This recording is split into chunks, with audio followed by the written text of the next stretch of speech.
Pressing. All right, everyone, we are going to get started. So, good evening, everyone, and welcome. My name is Shannon, and I'm on the events team here at Bird in Hand, and I'm delighted to welcome you to the celebration of Marianna Busching's They Called It Zebra. Additionally, to add to this treat, we are also joined by the woman who inspired this book, Suzy Vovak, who, funnily enough, met Marianna in this very room. In 2025, Marianna came to Bird in Hand to present her work and met Suzy in the audience, who shared her own story that eventually became They Called It Zebra, which follows 44-year-old Charlotte Ambrose on her quest to identify and treat the mysterious disease from which she has been suffering since childhood. This is such a magical occurrence to have these two women in conversation tonight, and thanks so much to both of you for joining us.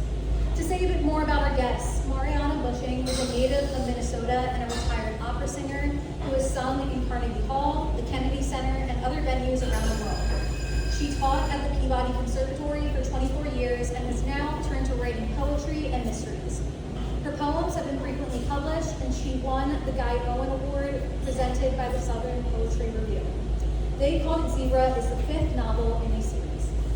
As mentioned before, Marianna is joined in conversation tonight with Suzy. From a young age, Suzy has been considered a medical mystery, enduring a multitude of difficult and painful experiences and surgeries.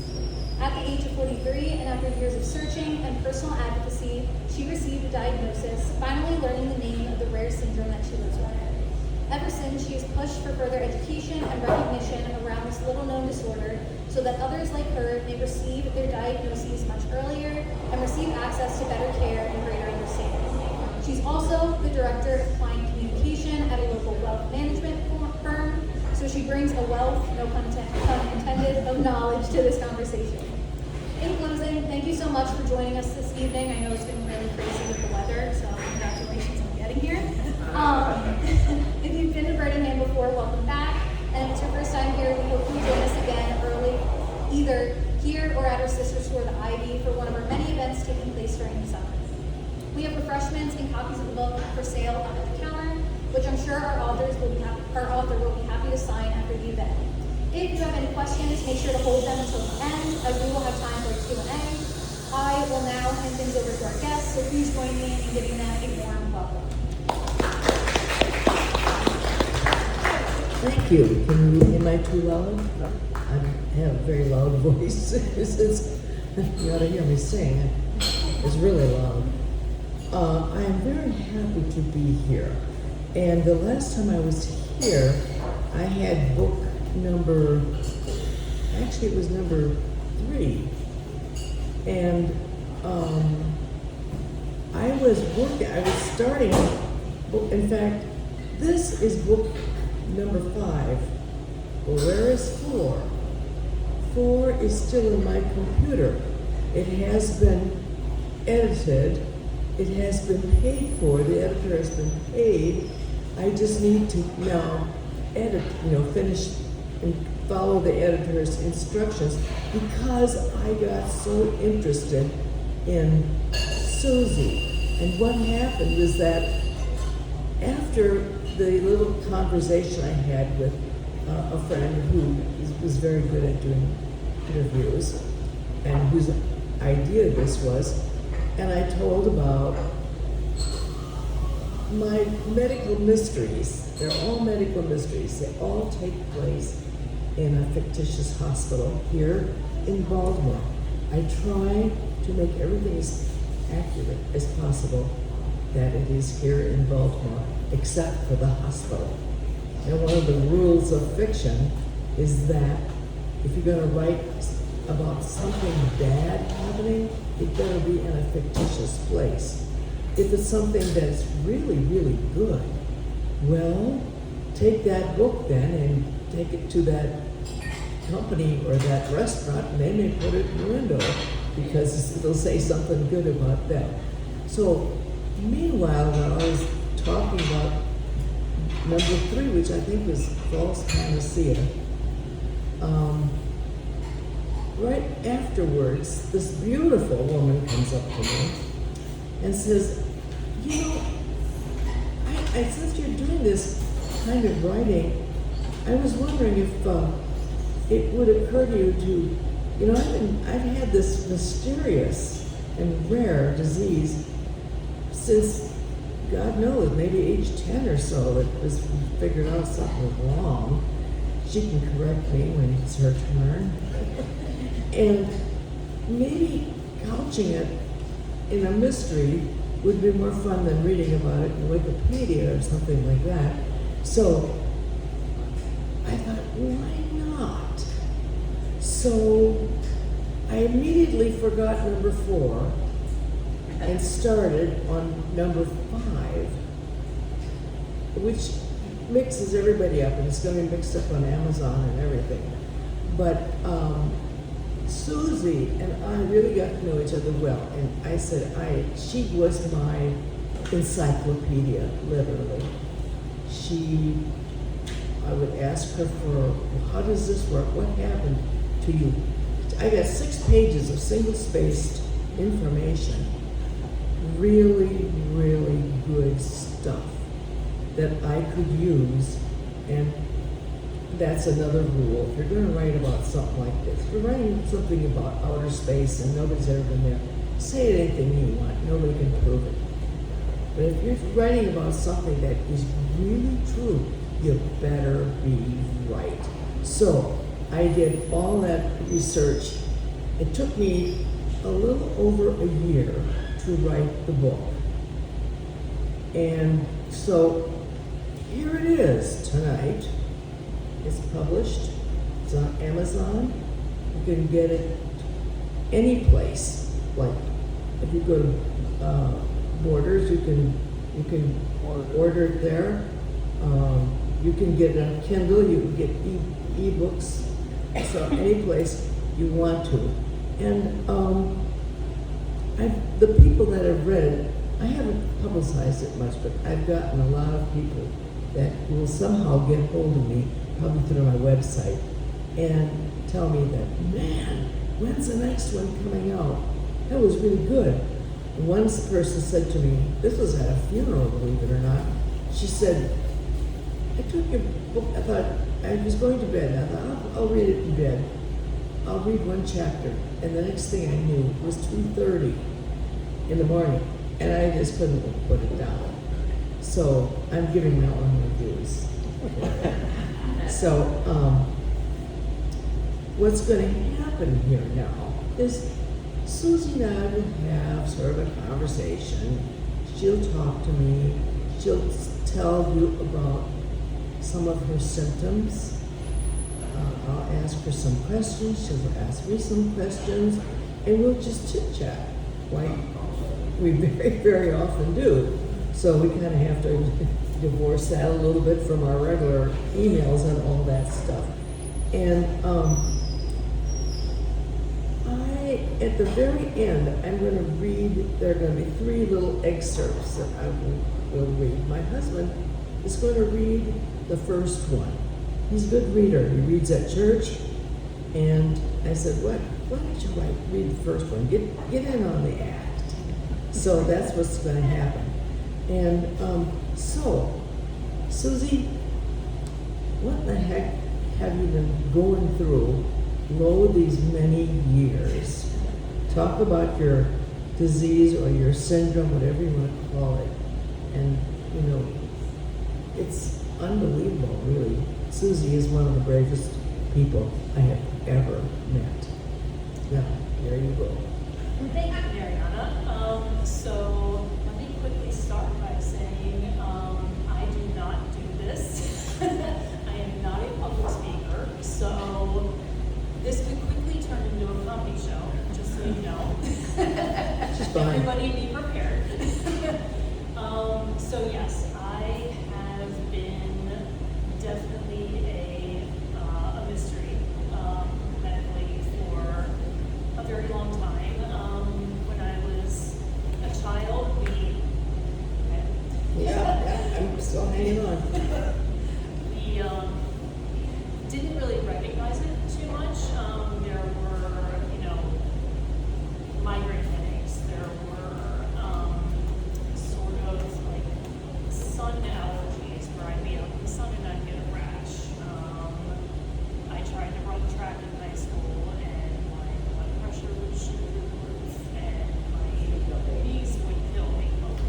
Nope, sorry. Is that better? Yes. So I tried to run track in high school, blood pressure issues, heat intolerance, all sorts of different kind of strange things to be happening to someone so young. And as I grew older, more of these things kept happening. So like, joint issues, lots of different pain, temperature intolerances, like feet turn blue, they turn bright red in the sun, just all manner of different symptoms that doctors just couldn't figure out. Nobody could put it together. So what happens when you have all of these different symptoms just piling up is you see this specialist for this, and this specialist for this, and then they send you to this specialist, and then you have this test, and this test, and this imaging, and this blood test, and that imaging, and unfortunately, many times these images come back clean, or the blood tests are normal, or they don't show enough to say you have this. And so it's a lot of getting in your own head and saying, well, maybe there's nothing wrong, but you have all of these symptoms and all of this pain and all of this, these things that just keep happening. And so as you get older, they get worse, and the symptoms get worse, and it becomes more of an interference into your daily life. And so that becomes your life. You become an advocate for yourself. You become basically a doctor. You learn medical speak. You learn all about your body. You learn about the systems and how they work together. And I will say, as terrible as this is, that's one thing I'm actually kind of grateful for, is that I know so much about how the body works, and I know how to help myself, with certain things. So, there are positives to it. So that's kind of where it makes it. So that's where medical mystery comes in, and there are lots of us out there, lots of different medical mysteries. So that's where we kind of drew me to Marianna when I saw that she was writing medical mysteries. I thought, whoa, boy, do I have one for you. Yeah. So Now, the mystery itself, it wasn't so much her diagnosis. And in all these, it is their mystery for quite a long time. But, I can just read the rather clumsy synopsis to show you what else goes on. This is not, what you're hearing now is much more than what you're going to read as far as what actually happens, all the things. For instance, how many surgeries have you had? I was trying to go back and count. I think man.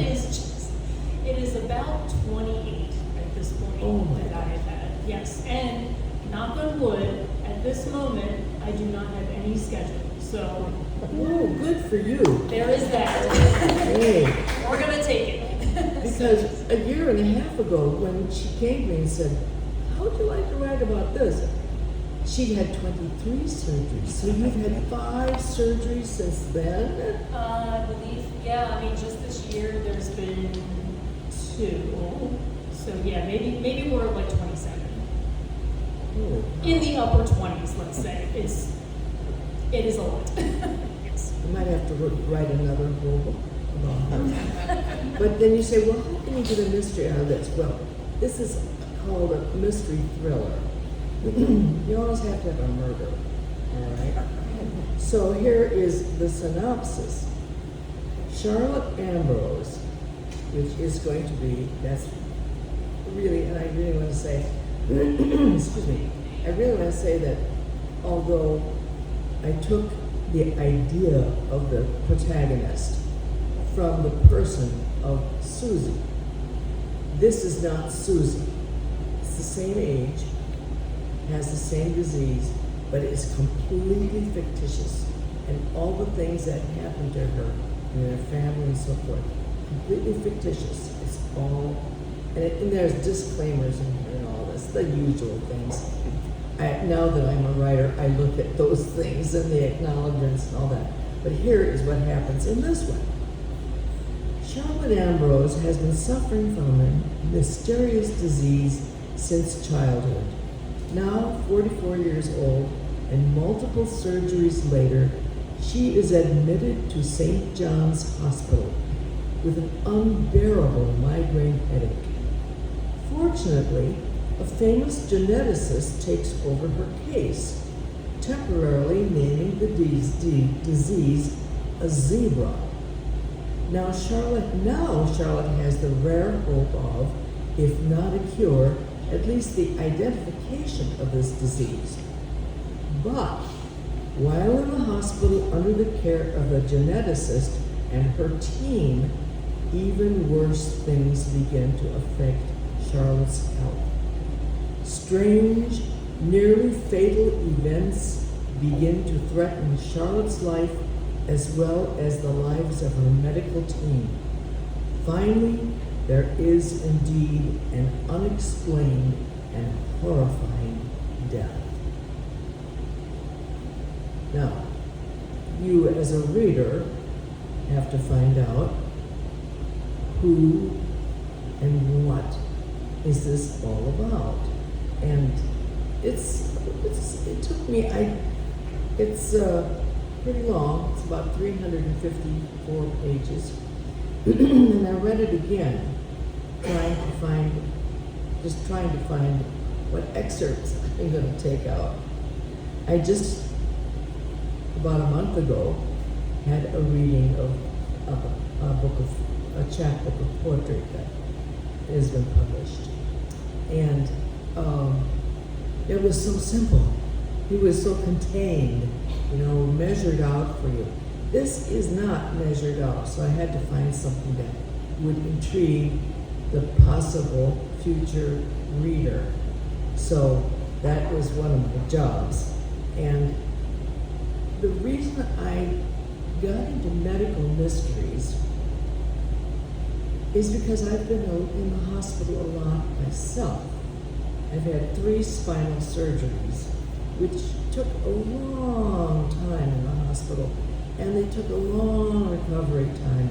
So I kind of got experience with the sights and sounds and all this other stuff that goes on in the hospital. So I got the feeling for it. And I thought, I'd never written a mystery before, the first one, which is called False Awakenings. And man, was it fun. I mean, when I got done with it, I thought, I can't stop. I've got to write another one. So I've been chugging away. So now I've had 5 mysteries behind me.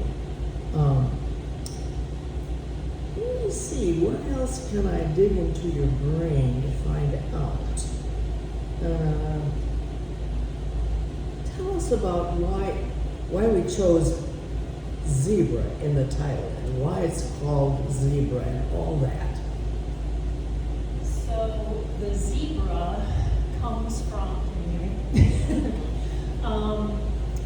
that comes from a sort of a mantra that is told to medical students when they are going through their studies.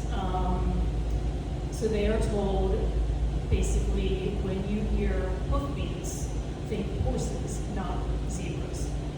And basically what that means is the most obvious answer is probably the right one. So when you have a patient in front of you, don't go looking for the wrong answer or the unobvious answer. If their symptoms point to XYZ diagnosis, then that's probably the diagnosis.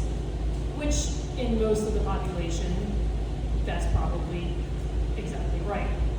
But for someone like me, for someone like many of the other zebras out there, that simply does not work.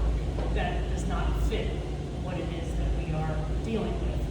And so they try to kind of fit us into these little bubbles and these little diagnoses that just aren't exactly what we are dealing with. And so that mantra that they keep hearing throughout medical school, by the time they're done with medical school and they have a zebra sitting in front of them, they don't know what to do with us. So they keep sort of pushing us off to the next specialist or to the next doctor, to the next, whatever, or calling us crazy or giving us, telling us we need psych medication or we need pain medication or we need to just go take a nap or, whatever. Right. So They want you to be a horse, which is simpler. right, exactly. And so Instead of a zebra. it actually takes what I feel a zebra of a physician to kind of flip that mantra. Right. To say, wait a second, let's collect all of these crazy symptoms and these, this history that this patient has. Let's look at it all together and let's think about it a different way, and try to figure out what it is that this person has been dealing with. And they really are zebras, those physicians. There aren't many of them out there. And when you find one and they are the person that figures out what's going on with you, they are a gem. They are the person that actually figures out what's going on. Well, you told me when you came to me at that signing where we first met, really, that you had just been diagnosed the year before. I couldn't believe it. So all that time she was a horse, they thought. Yep. It says if you hear hoof beats, you automatically think it's a horse. Who's going to look for and guess it's going to be a zebra? So that's the thing. And so she is a zebra. And so that's why we decided to all wear black and white stripes. We had a really good time doing that. And too bad we don't have a zebra with us. I know. We could have gone to the zoo and rented one, That would have been. I'll over there and drink some coffee. Now, Suzy, do you have some questions to ask me? I actually do. It's your turn. So, first question. Okay. How old were you when you started writing? When I started writing seriously, I was 80.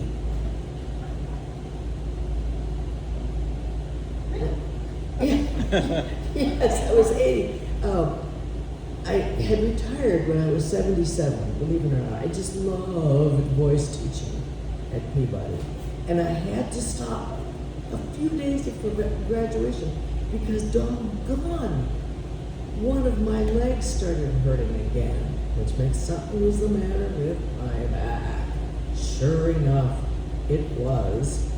And so I had a zebra of a physician also who always figured out immediately what I had. He sent me to Hopkins, tested me for 6 days, said, oh, go to a pain doctor. The pain doctor looked at my x-rays and said, my dear, please go to your surgeon. So I had a zebra pain doctor too. Dumb luck. Sometimes, like you say, you have to be your own advocate. So then, there I sat around getting better. And what was I going to do with myself? I still had some voice students. They follow me around. I still am teaching voice privately at home. And good ones, good students too. And, but that wasn't enough to make me completely happy. So I thought, well, I'll go back to writing because I've been writing poetry forever. So I thought, I'll go back to writing, and that's when I started writing, well, my first let's say my first book. My first book was not a mystery. It was what I considered was going to be the capstone of my life as a musician. It's called Images for Better Singing. And I noticed that after all this teaching I did, because people followed me around and wanted, I remember one lady coming up to talk about a comedy show at the Kennedy Center, and she was German. She was a young woman, and she took my hand and gave it a fierce shake, one shake. And she said, I am Dolores, I am alt, which means alto, or old in German, but alto, obviously. And she says, and I will study with you. She told me that right backstage. And she did. And she was darn good. But she was an alto. But things like that. So I thought, okay, I had so much experience doing that, so I wrote this book. And it's selling. But it's very narrow niche. You have to be a serious singer to read it. But that was my first one, and when I got done with that, now what am I going to do? Well, I think I'm going to write something else. So that's when I started the mysteries. Now I have permission to ask this question. It's very rude. How old are you now? I'm 87 now. And I'm still writing, like I said, and it's so much fun. That's all I can say. It's so much fun. And I'll notice, oh my God, it's 4:30, and I haven't made anything. I'm so afraid my husband's going to starve to death. Hey, Gal, you're lucky you can cook. He does some great Italian cooking. Yeah.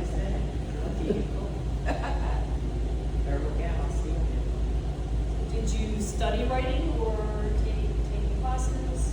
I have way 100 years ago when I got my bachelor's degree in piano and voice. So I had a degree in piano, which was a big help when I decided to become a singer. I mean, I could read the music and learn it right away. What was the question? Did you study writing? Oh, did I study writing? So I was going to say I had a minor in English then, but you know, I got married and had 3 children and raised them, and that will take up quite a few years, you know, and so that was sort of how it all got started, you know.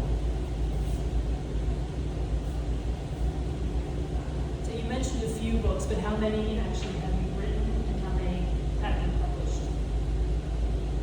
Well, I guess it's 5 that have been published. I got the Images for Better Singing, and then now I have 4 mysteries and 1 poetry chapbook, which is a chapbook is a short, small book of poetry which usually has 30 or less poems. And mine were vaguely Christian based. So that was published by a publisher called Resource Publishing, an imprint of Whip and Stock. And they do only Christian things. So I had my reading and my signing at the Cathedral of the Incarnation. And that was fun too. So I guess how many does that make? 5, 6? And I've got the one sitting on the computer that's got to be finished, and it'll be the number 4. It'll slip in between here someplace. So, and it's not the last one, I don't think. More to come. Yeah, you want to know what? I have you asked if I studied writing. I never did study really, I didn't formally study writing, but you know, Hopkins has this program called Odyssey, and they had this program taught by a wonderful woman and poet. Her name is Marianna Busching. And you had to audition to get into her class, because she would take 12 people at the time. So I auditioned, and you had to write 5 poems, and I wrote 6. I said the 6th, is a bonus, and it's words to a country western song. Just set it to any general country western tune. It was called "The Last to Know," and so she allowed me into the class, and she was great, and it was because of her. It was the first poem I wrote is now in that chapter published. She was wonderful, and we were still very dear friends. Why do you use a pen name? Oh, that's a really good question. Okay, my first book being an academic book for singers, well, I had all these students that were 17 years on up to in their 30s, and these books, because they sell better that way, I was told by some authors I know, have some really sexy, racy scenes in them. And I thought, oh my gosh. So one of my 19-year-old students is going to say, oh, here's a book by Marianna. I'm going to get it. Oh my goodness. And then my 19-year-old grandson heard about it and bought it on, couldn't afford much because he was in college. He bought my first False Awakenings, and he bought it on Kindle because it doesn't cost as much, like $2.99 or something like that. And he thought it was great. I think it would make a great movie. And I thought, oh my goodness. He read all that stuff. And then I thought, well, maybe he learned something, At 18, he probably did something. It's a self-help book. In more ways than one. Yes, good. Never works. We talked a little bit about where the series takes place and the hospital and everything. Is St. John's Hospital based on a real facility? Loosely, or? I've been in several hospitals, even in Walkersville. And there's in a way they're sort of all the same. And I guess I spent the most time at Union Memorial, but they're pretty much the same. You're in a room. The nurses come and go. Most of them are wonderful. There's noise at night, and on top of that, St. John's Hospital, there is a St. John's Hospital in St. Paul, Minnesota, and I was born there. And when I was going to college, during the summers between my freshman and sophomore and junior years, I worked summers at that hospital, night shift being a nurse aide. And I loved it. I just loved that job. I mean, it was messy, it was dirty, but you were taking care of people that really, really needed you. And at that time, I decided I was going to be a doctor. Changed my mind though. I was, as I always tell everybody, I was hijacked by music, so I ended up being a musician. But my interest in medicine has always stuck with me. And I think this is one way that's coming out, and using that. Does that make sense? Makes perfect sense. Yep. Final question. What is your next writing project? Is that what in the works? Oh yeah. I told you I was writing poetry. Well, I've been writing poetry ever since I was about 6. My mother had it. I found it when I was cleaning out stuff and she was getting ready to move to our house.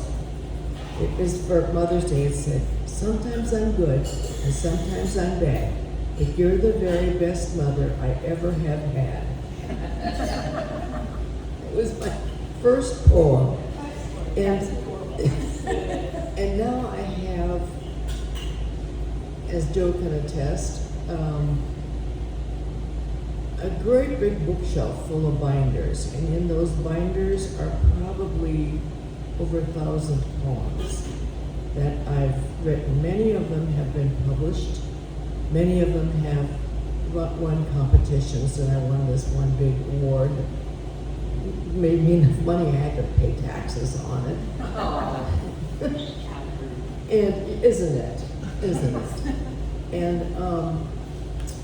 so my next project is to cull maybe 80 to 100 poems and have a full book of poetry. Now I have to find a publisher. This publisher is very good, but it's a do-it-yourself kind of thing. It's published on demand, and they'll publish almost anything, and you pay for it. They happen to be one of the most reasonable, and they didn't ask for $1,500 up front, and you didn't even get to see anything. No, they said first put down $300, and then pay $925 over $300 every 2 months. I mean, they were really nice about it. I mean, it was so reasonable. You can't talk to them on the phone. That was my one big gripe. But they're a family-run business, and I'm going to get, since I started with them and have this kind of, the cover designer's guy, his name is Todd Engel, and he makes all of them look like, I asked to have them look like hospitals, on the outside, and they all kind of match. So I want to have the entire series matching. But now I want a traditional publisher, like the publisher of the chapter for poetry. They paid me, I think my entire bill was $12.16 for postage that they sent me for 100 full color flyers to pin up in churches and stuff, and little bookmarks, full color picture of it, and reviews and so forth. That's what I want for my next book of poetry. And who knows how long that's going to take. I have a feeling that time is pushing me over my shoulder, and I better get to work. My daughter comes up to me and says, "Mom, make sure that you put in your will that I get control of the body of your work so I can get it published for you." I mean, she thinks something's going to happen to me. I'm only 87.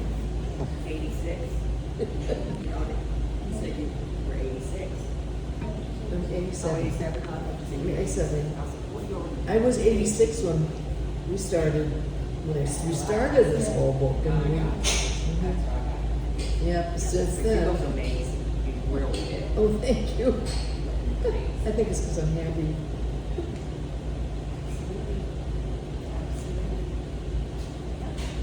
That's all I got. Okay, now we're going to read a few excerpts. And my husband Joe is going to read the first one. He's dressed in black and white for the occasion. Is there enough light for you? Maybe you should absolutely hear. I think I'll stand if that's okay. Sure. Okay. This up a little. Oh, I think it's for our guy here. And get about 4 inches away or so. You can say testing or something. Okay, this is Joe. Can everybody hear Joe? A little loud. Yes. A little loud, okay. Charlotte lay curled in her favorite, deeply comfortable easy chair, hoping the pain would ease up. She pulled a warm blanket around her shoulder.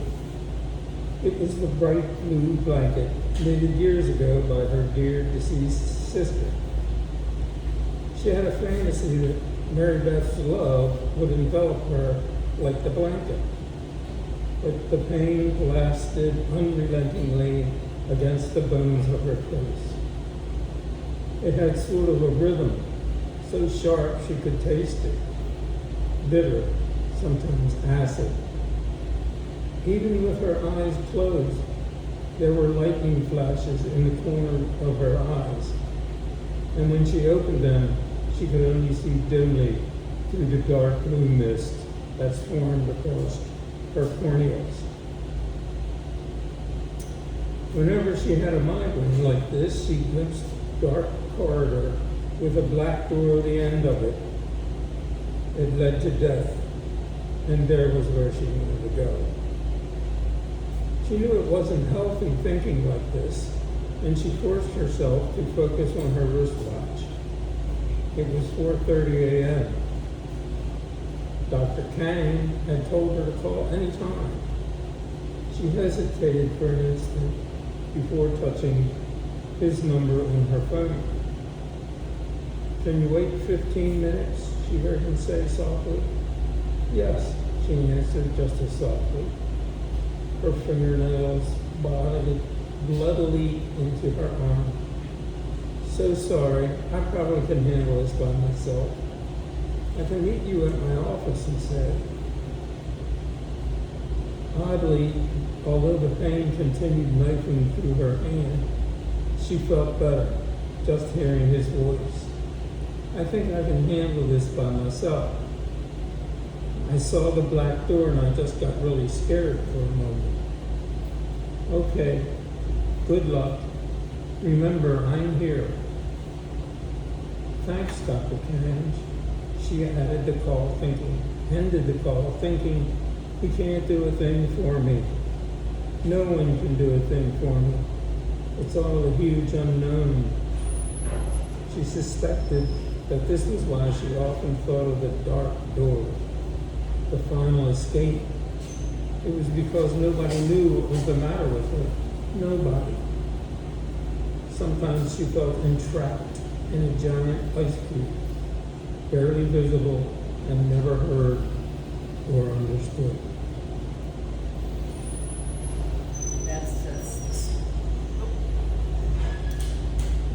That sets the stage.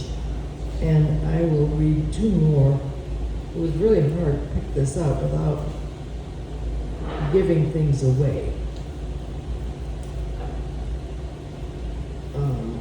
But I thought that maybe you'd like to just hear just a little more. Oh dear. This always happens. Spider web. Okay.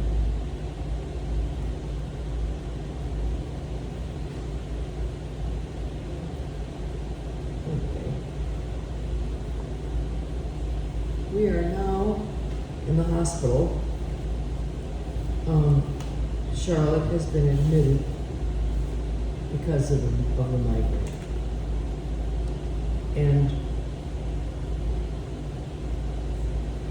the head neurologist there happens to have run across at a conference a very famous geneticist named Dr. Marianna Busching.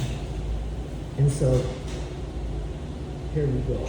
By the way, this book is in different points of view. Sometimes we see things through Martha's eyes. Sometimes we see things through Charlotte's eyes. Sometimes we see things through her husband's eyes. Just to let you know what is going on. But the story keeps going. The story never stops. Dr. Bill Garrison looked up from the papers on his desk, those damn insurance forms, to see Marianna Busching standing in his doorway. He jumped to his feet and said, "Come in, doctor. I am so glad to see you."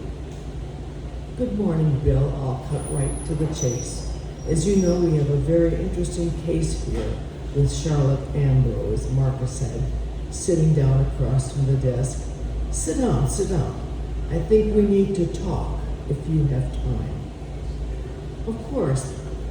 Bill sat back down and opened his laptop. I'm ready to enter any information you want to give me. Well, the really big piece of information, now we're going to find out. This is the end of the signing here.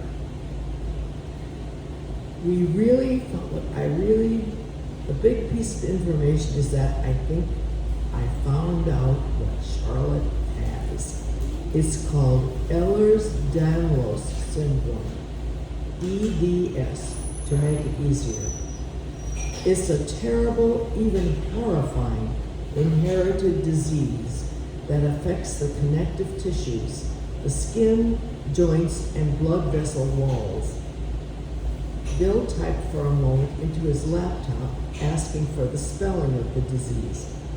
Are you sure this is what Charlotte has?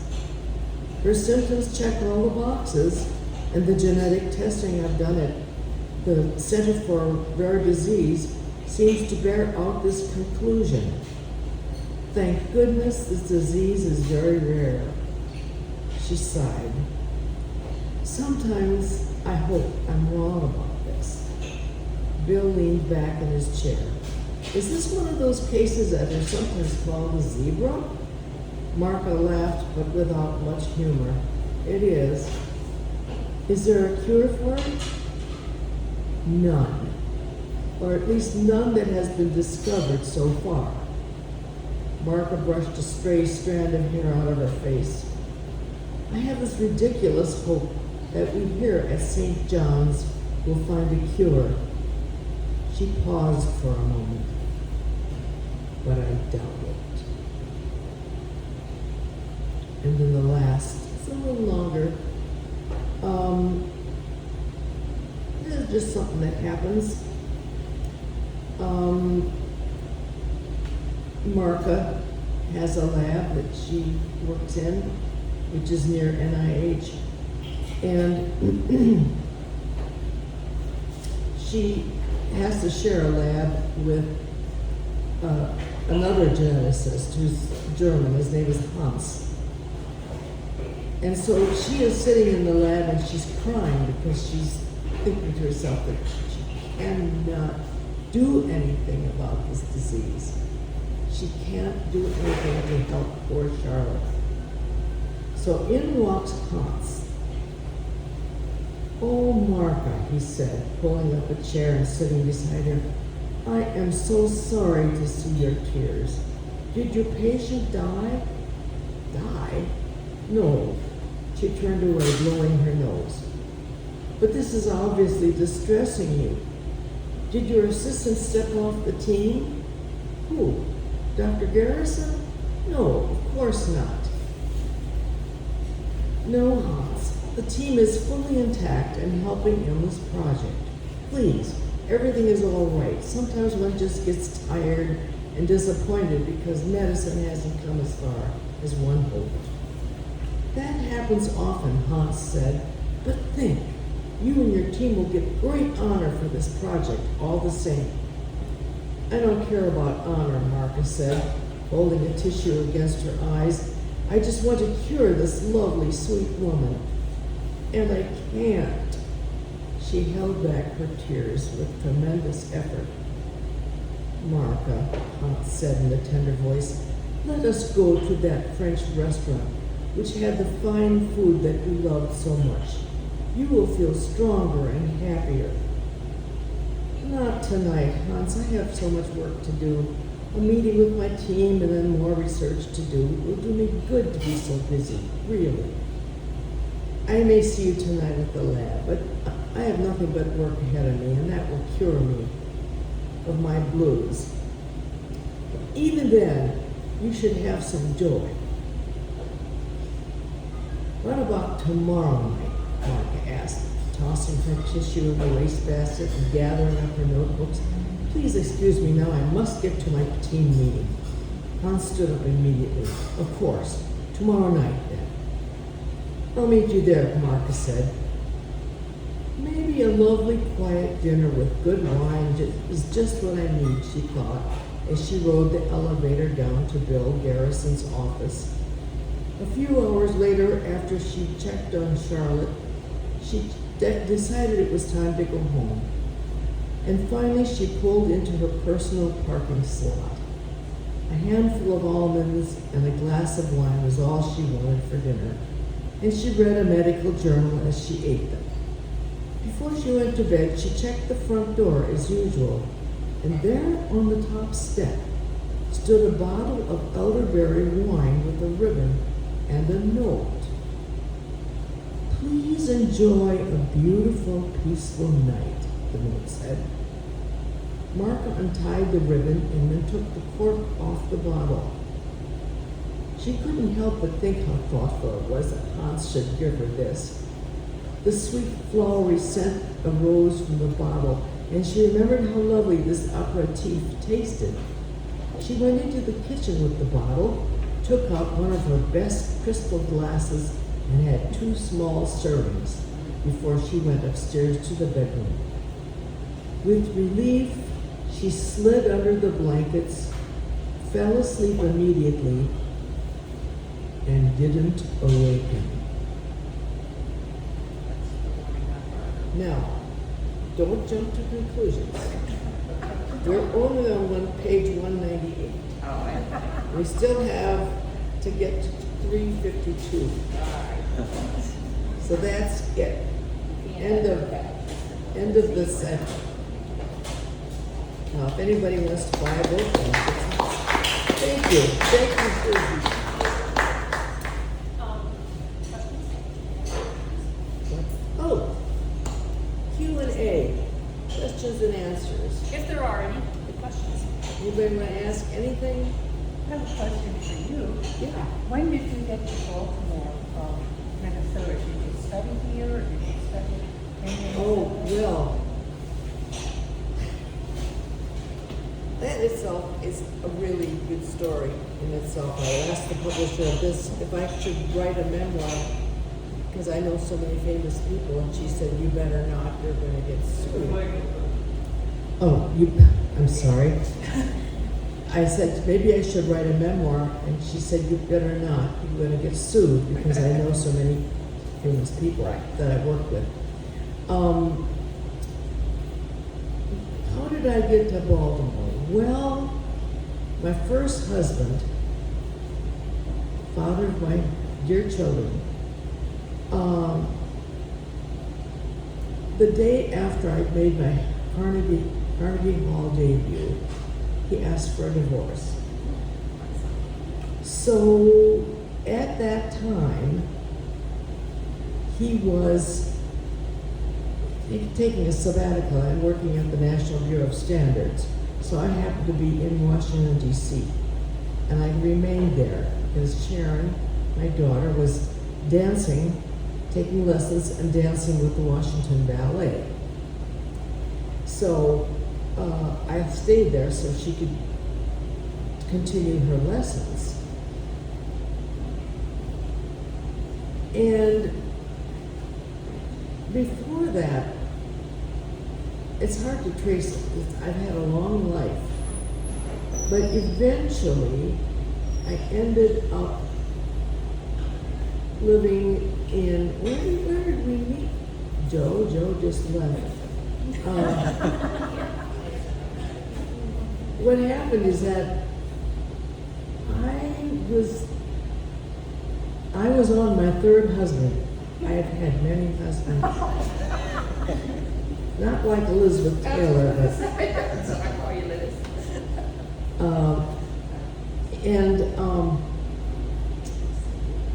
so I was somehow I ended up in Baltimore because I wanted to be close enough.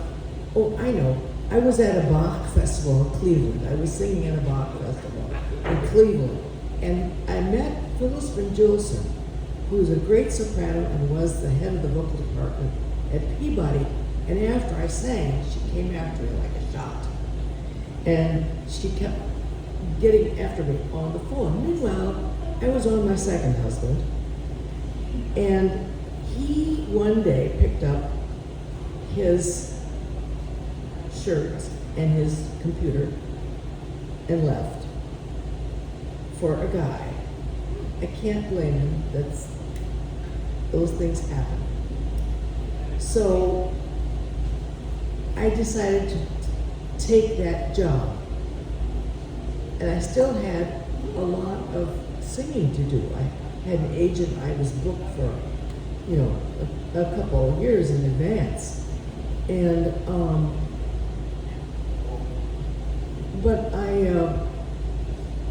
finally took that job at Peabody because it suddenly occurred to me, oh my God, I don't have health insurance.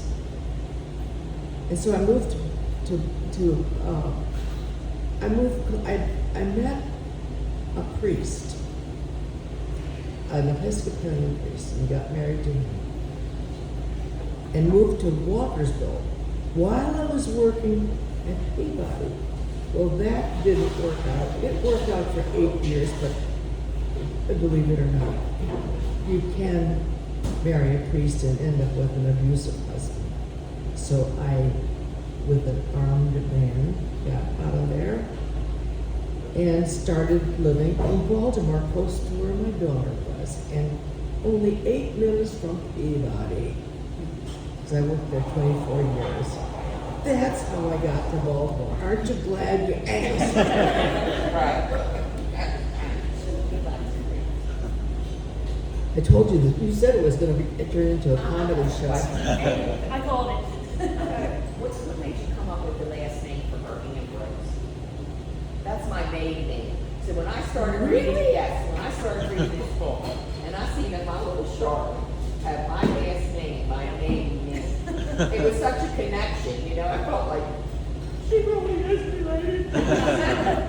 Isn't that funny? Because it just sounded like a pretty name. And I thought Charlotte is a beautiful name. And in fact, my daughter Sharon almost named her Charlotte.